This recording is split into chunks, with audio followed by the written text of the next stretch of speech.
What's up, YouTube, and welcome back to my channel.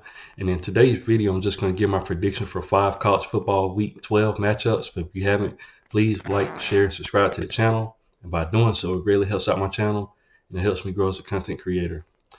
We are already in week 12, guys. It seems like the season just started and the season's coming to an end, the regular season. And I'm going to do my prediction for 5 matchups. And the first matchup I'm going to talk about is Ohio State Buckeyes versus the Maryland Terrapins. This is going to be an interesting matchup. I mean, you got Ohio State, currently the number 2 team in the country right now, playing phenomenal right now. Got a well-oiled machine over there with C.J. Stroud at the helm. He's thrown for 2,750 yards with 34 touchdowns, 4 interceptions. Definitely one of the best quarterbacks in the country. They have a lot of weapons on the outside, like Mion Williams. He's ran for 783 yards with 13 touchdowns. Of course, they got Marvin Harrison Jr., great player. Got 969 yards and 11 touchdowns, almost 1,000 yards receiving. Just got a plethora of good players, man. I don't know about Travion Henderson. I don't know if he's still injured, but they got a lot of good skilled players over there. And on the last couple of games, I noticed they're trying to establish the run more so to go with their elite passing attack. So Ohio State, like I said, probably head and shoulders one of the best in the country offensively, and then defensively, with Jim Knowles at the helm calling the defense, their defense has improved greatly from last season. So great team in Ohio State. And they're going against the Maryland Terrapins, a team that has 4 losses with 6 wins. Tua Tagovailoa's little brother's over there. He's thrown for 2,152 yards for 14 touchdowns and 6 interceptions. So, he's been up and down this season. But they have some great players as well. They have Roman Hemby. He's ran for 815 yards with 7 touchdowns on the ground. And, of course, they have Raheem Jarrett, who has 406 yards and 3 touchdowns. So Maryland has some guys over there as well. Mike Locksley is a great offensive-minded coach, and he has a task going against this Ohio State defense, trying to scheme up against them. Points per game, Ohio State is averaging 46.8, right up there with Tennessee as far as putting up points, each game. Like I said, Ohio State is very, very good offensively, and once they get going, they're hard to stop. Maryland's only averaging 28.3 per game, so Ohio State clearly has the advantage here. Ohio State getting 501 yards a game. Maryland's getting 395 per game. Ohio State has the advantage there. Points allowed, Ohio State is only allowing 271.5. Maryland's only allowing 381, so Ohio State has the advantage defensively. Points per game, Ohio State's only giving up 15.6. Maryland's giving up 24.6. So Maryland's almost giving up as much as they're gaining, getting per game. Like Ohio State's really, really good defensively. So you were to break that down, Ohio State's averaging 207 on the ground and 294 through the air. So that's really, really good offensively. Maryland's averaging 241 through the air and 151 on the ground. So Maryland's doing pretty good as well on the ground at the sweet spot, as far as rushing the ball. I'm looking at the stats, and winning. Like I said, Ohio State's undefeated. Maryland has 4 losses. Maryland lost to Purdue 31-29. They lost to Wisconsin 23-10. A team in Wisconsin, it's not really that good. A lot of people was wondering how they was going to perform this season, and so far they haven't really been that good this season. Then they lost to a good Penn State team, 30-0. So they didn't even score against Penn State at Penn State. I'm gonna look at this, schedule. I think, Ohio State has to go on the road to Maryland. So I'm looking at the spread. They have Ohio State at 27.5 points. I can definitely see it getting out of hand. Like I said, Maryland is giving up 24 points per game. I expect Ohio State to get more than that, and I think Ohio State going to win that game comfortably on the road. The next game we'll talk about is Oklahoma State Cowboys versus the Oklahoma Sooners. This is a matchup, in-state matchup between two teams. You got Dylan Gabriel at Oklahoma. He's thrown for 2,217 yards. Oklahoma State has Spencer Sanders, who's thrown for 2,261 yards. So Dylan Gabriel has 16 touchdowns with 4 interceptions. Spencer Sanders has 16 touchdowns and 5 interceptions. They're identical almost at, playing wise for both teams. So it's going to be an interesting matchup. Oklahoma State has Dominique Richardson. He's ran for 543 yards with 8 touchdowns. Eric Gray has ran for 1,113 yards with 10 touchdowns. At receiving, Oklahoma State has Bryson Green. He's ran for 573 yards, 5 touchdowns. Oklahoma has Marvin Mims, who's got 776 receptions for 4 touchdowns. I'm looking at the spread for the game, guys. They got the game at 7.5 points. And I think the difference in this game going to be the skill positions. Oklahoma's skill positions are currently have better, yardage than Oklahoma State does. And I'm looking at the stats. Oklahoma State's averaging 34.9 per game. Oklahoma's averaging 31.9.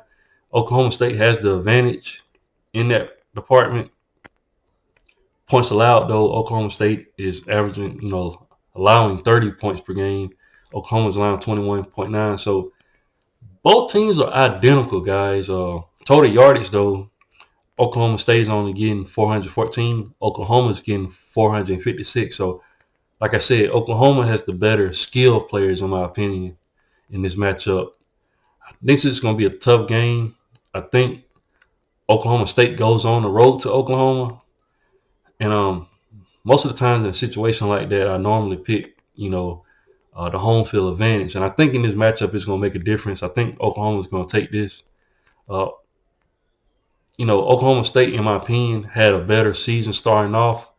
And I think Oklahoma State has lost to the better competition. But I think considering that this is at home, I think Oklahoma is going to get the victory here. A needed victory, Oklahoma's trying to get a winning streak back up, having 2 tough losses back-to-back against Baylor and, West Virginia. So, but I expect Oklahoma to get this victory, like I said, with Marvin Mims and Jalil Farouk, all those guys at the wideout position, and then, of course, with Eric Gray running the ball. I just think Oklahoma is going to pull it out. Next game we'll talk about is Clemson versus Miami. This is going to be an interesting matchup, guys. Could this be a upset game? Could Miami possibly upset, Clemson? I'm going to look at the schedule. I'm trying to see. Yeah, Miami has to go to Clemson. DJ Uiagalelei, like I said, has struggled this season. He has 2,179 yards with 19 touchdowns, 5 interceptions, but he continues to struggle, in these games. And they was able to get the victory, I think, last week against Louisville, 31-16. But a guy that's struggled, but they do have a guy in Cade Klubnik, is really, really good passing the ball. So it's going to be interesting to see what happens in that game. Of course, Miami had Tyler Van Dyke, a guy that I was high on before the season started, but he hasn't really been the guy at Miami. And, Miami just has been struggling. They beat Georgia Tech 35-14 in their last game. But they lost to Florida State 45-3.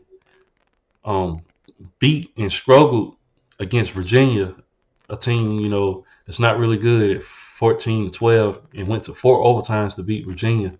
Like I said, Miami is very, very talented, but this season just hasn't been where, they needed to be.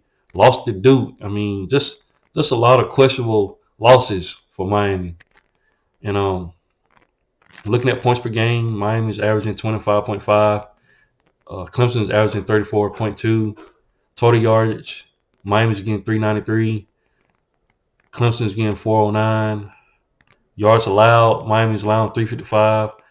Clemson's allowing 340. So it's going to be an interesting matchup, guys. But if I had to pick a winner for this game, they currently have a -19 for Clemson. I could definitely see that. I think Clemson at this point is the better team. In my opinion, have the better defense. And when Cade Klubnik is in there, they can run the offense. DJ Uiagalelei, you really don't know what you're going to get with him between each games. But I feel like as long as they have, Will Shipley, a guy that, is really, really good this season. He has 899 yards, almost 1,000 yards rushing. And I'm looking at, Miami's, how much rush yards they're allowing. They're allowing 125 per game. I think Will Shipley will have a good game this game. And I think Clemson will run away with it, in a good fashion. Next game we'll talk about is USC Trojans versus the UCLA Bruins. This is going to be an interesting matchup. You got a team in UCLA that only has 2 losses on the season. The Trojans are currently, I think, number 7 right now in the country, and they're just 9-1, only have 1 loss. This is going to be an interesting matchup, guys. In my opinion, this game can go either way. Let me see, are they on the road? Yeah, USC has to go on the road to UCLA. Gonna be a classic matchup. Caleb Williams has thrown for 3,010 yards with 31 touchdowns and 2 interceptions. Definitely one of the best quarterbacks in the country. Transfer from Oklahoma. Really, really good quarterback for USC. UCLA is no slouch neither. They have Dorian Thompson-Robinson. He's thrown for 2,385 yards. So he has 20 touchdowns, 4 interceptions. So it's going to be a good matchup, guys. I expect a lot of points being scored in this game. Of course, USC has Travis Dye, really, really good running back from Oregon. He's ran for 884 yards and 9 touchdowns. UCLA has Zach Charbonnet, 1,145 yards with 13 touchdowns. So great matchup. USC has Jordan Addison, a guy I wish we would have had at Alabama. He has 587 yards, 7 touchdowns. Really, really good player. Won the Biletnikoff last season. So really, really good wide receiver. And UCLA has Jake Bobo, 651 yards, 6 touchdowns. So USC is averaging 42.4 points per game. UCLA 39.5. Really, really close. They both giving up about the same amount of points per game. UCLA is giving up 26.4. USC Trojans is giving up 24.4. So very similar. Similar total yardage. USC is averaging 499.4. UCLA is averaging 504. So very similar on both sides. These teams are almost identical, guys. And key losses, UCLA lost to Arizona, though. Struggled against Arizona. A team, in my opinion, is not really that good. I'm not sure if Kevin Sumlin is still over there. I'm not sure if he's still the head coach, but in my opinion, they shouldn't have lost to Arizona. They're coming off a loss, but then they lost, of course, to Oregon, 45-30, but they played Oregon really good. So that's why I said it's going to be a matchup. And then, USC Trojans lost to Utah, lost 43-42. Very, very close matchup. So I'm looking at the spread. They got the game 2.5 for USC. I think this is going to be a tight game, guys. I think it's going to come down to the end. But I got USC winning this matchup, And then the last game we'll talk about is Utah versus Oregon. Another Pac-12 matchup. In my opinion, Oregon was the best team in the conference. And both these teams are 8-2 right now. Oregon's probably looking to bounce back, against a good Utah team. Utah is really, really good, guys. I'm looking at the spread. They got Oregon a slight favorite at -3. Like I said, the only loss, 2 losses Oregon had was against Georgia, and then they just lost to Washington. Washington's team, they used to be good, and they played Oregon really, really well. It came down to the end. So since that loss, Oregon has dropped down, I think, to number 12. And Utah is looking, a spot to maybe move up in the rankings if they can beat Oregon. Of course, Utah has Cameron Rising. He's thrown for 225 yards and 19 touchdowns, 4 interceptions. So really, really good quarterback. And before the season started, a lot of people had them potentially winning the Pac-12, And they have the chance to go against Oregon, who's, in my opinion, just sitting right there at the top. I think it's going to be a three-man, race to see who's the best. You got Utah, you got Oregon. I think Oregon's in the northern part of the Pac-12, so I know they don't have, conferences, but, each side they play, but Oregon's really, really good. Going against Utah, really, really good team. Bo Nix is thrown for 2,775 yards for 24 touchdowns, 5 interceptions. So Bo Nix is really fitting in at Oregon. He's done a phenomenal job so far. It's going to come down to, I think, this is going to be a close game as well. Like I said, -3 for Oregon. This is going to be a close game. I think Oregon's going to pull it out, though. I think they're going to bounce back and beat a really, really good team in Utah. But those are my predictions for the Week 12 matchups. Like I said, Week 12 went by so fast, and we get into the nitty-gritty and going to figure out who's going to get in the playoffs. But what do you guys think? Leave your thoughts and comments in the comment section. And once again, guys, if you haven't, please like, share, and subscribe to the channel. And I'll definitely be back with more college football content. Thanks, guys, and roll tide.